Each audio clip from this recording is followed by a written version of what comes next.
Bugün çöllerden buzullara gidiyoruz.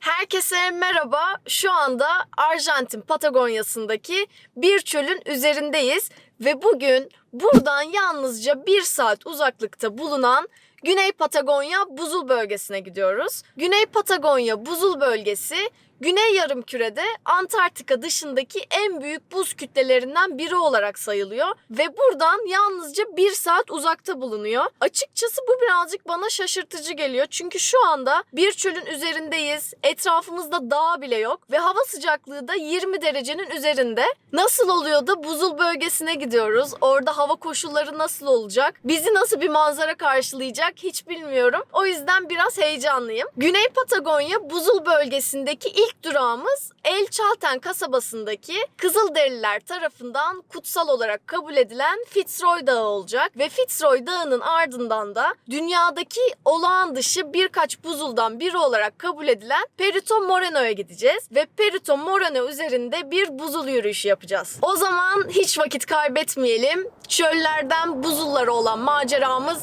başlasın.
Ve dağın zirvesine ulaştık.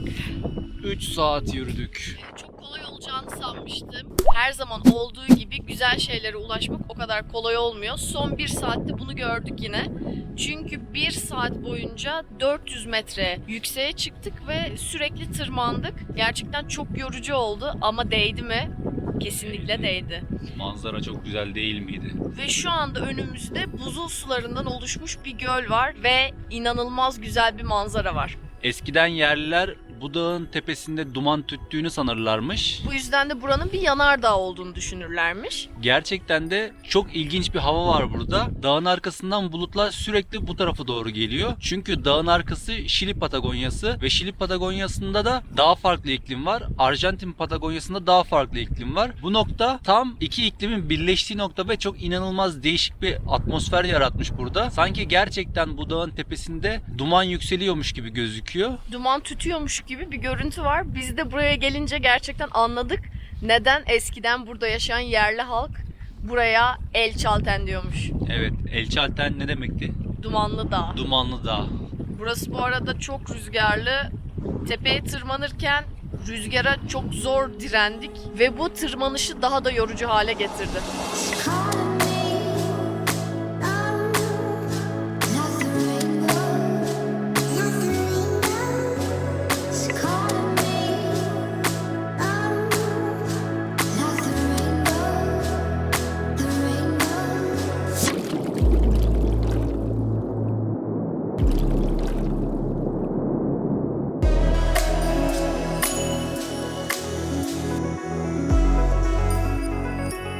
Ve dönüş yoluna geçtik. Şimdi size inmemiz gereken yolu göstereyim. Şuradan ineceğiz.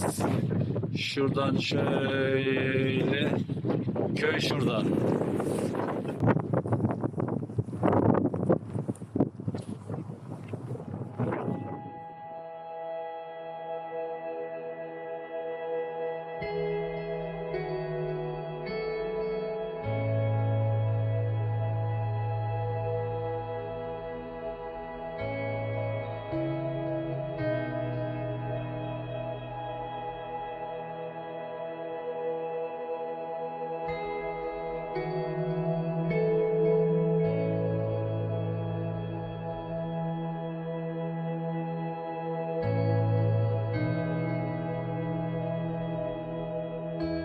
Bugün dünyadaki olağan dışı birkaç buzuldan biri olarak kabul edilen Perito Moreno buzulunu görmeye geldik. Buzulu hemen arkamda görüyorsunuz. Devasa, kocaman bir buzul kütlesi. Perito Moreno buzulu Güney Buz Patagonya bölgesinin büyük bir bölümünü kapsıyor ve Arjantin Patagonya'sında bulunuyor.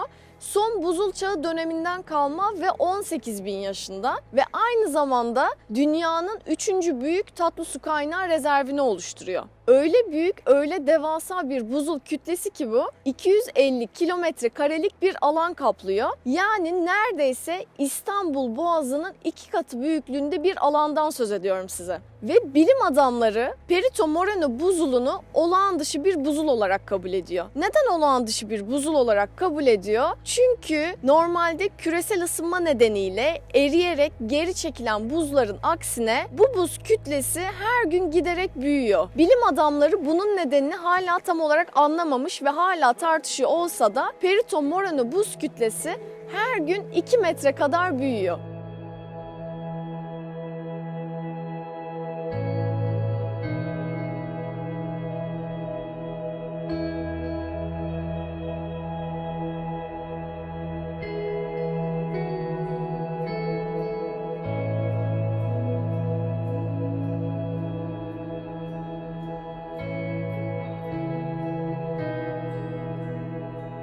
Şu anda Los Glacier Milli Parkı'nın içindeki bir gözlem alanındayız. Burada buzulu karşıdan görme fırsatımız oldu. Ama buranın hemen ardından Perito Moreno buzulunun üstünde bir buzul yürüyüşü yapmaya gidiyoruz.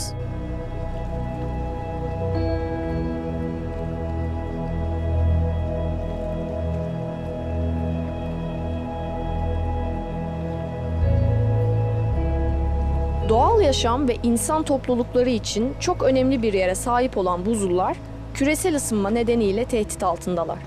Son 10 yılda Antarktika'daki buzul kaybı, önceki 10 yıla kıyasla 3 kat artarken, Grönland'daki erime ise aynı süreler içinde 2 katına çıkmış durumda.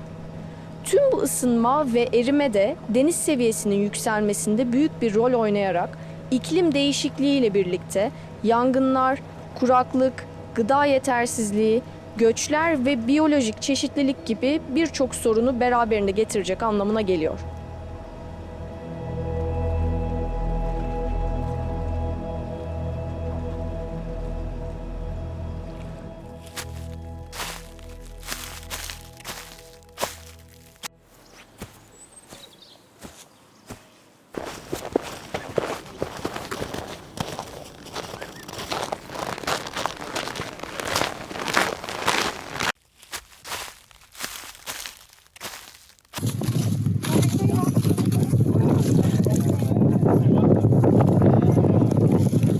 Yürüyüşümüz başlayalı yaklaşık 1,5 saat oldu. Yani 1,5 saattir buzun üstünde yürüyoruz.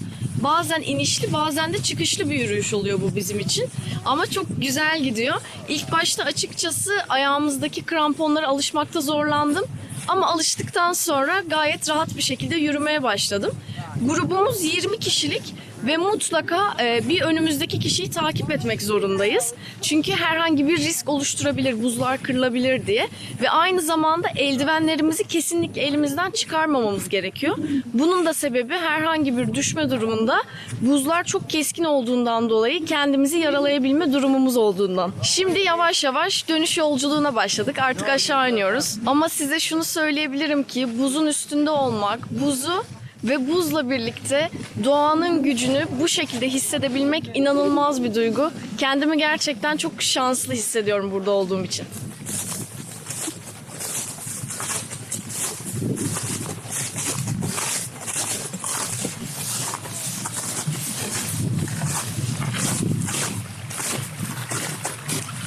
Ve insan açıkçası kendini burada doğanın karşısında çok küçük hissetmiyor da değil.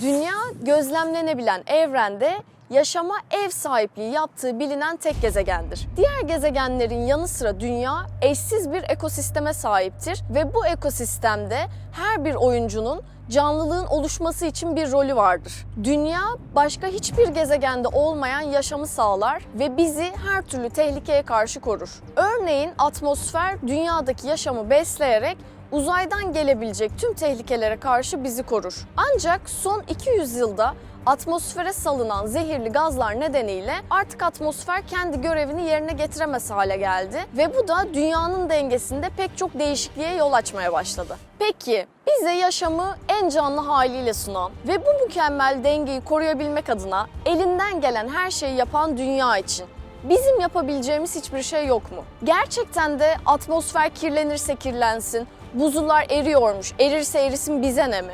Aslında hepimizin yapabileceği bir şey var ve bu düşündüğümüzden çok daha basit. Yapabileceğimiz şey sahip olduğumuz şeyin ne kadar değerli olduğunu farkına varıp doğayı ve dünyayı sevmek, doğayı kirletmeyi acilen bırakarak dünyanın bizi tüm tehlikelerden koruduğu gibi tüm çabamızla dünyayı korumak. Unutmamak gerekiyor ki biz bugün sahip olduğumuz her şeyi dünyaya borçluyuz ve bizim dünyadan başka gidecek ikinci bir evimiz yok.